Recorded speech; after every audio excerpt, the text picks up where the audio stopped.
For today's video, magagawa tayo ng milk tea. Sobrang init. Yeah, sobrang init. Meron tayo dito shaker.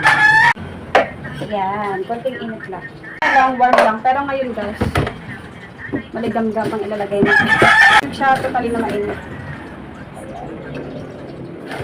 Ang gagawin natin ay 16 ounce. Flavor natin ay cookies and cream.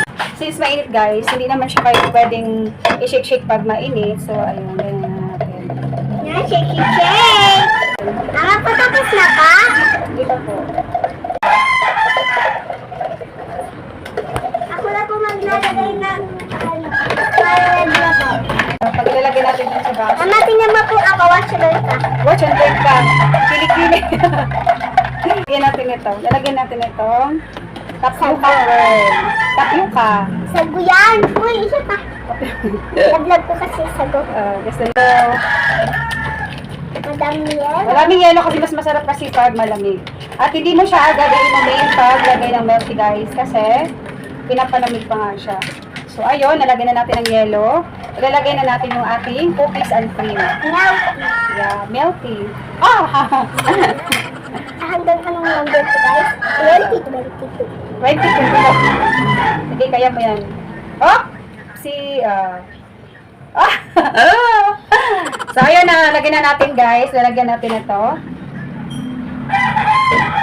Hindi na siya makapag-antay. Ayun, siya na nagtitimpla.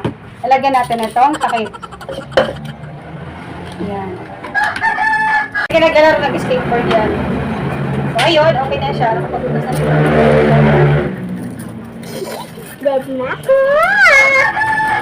Ayun, nag-milk tea na si Simon. Sobrang init, grabe. Ang init dito, guys. Talsik eh. Okay, o dandahan, baka magbutas ang ano. Yan, shake. Sarap. Perfect! Okay, tingnan mo nga kung anong lasa. Kung anong sa tingin mo. Good? Okay. Favorite na yan, milk tea. Ayan, so mag-milk tea na rin kayo.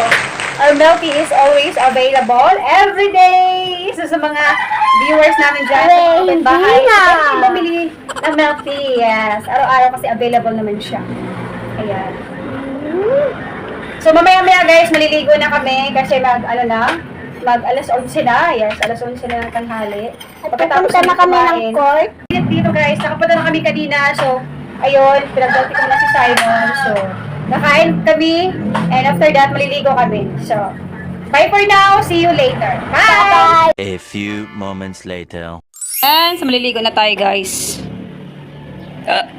Clear and Pantene yung ating gamit, conditioner. Ito naman yung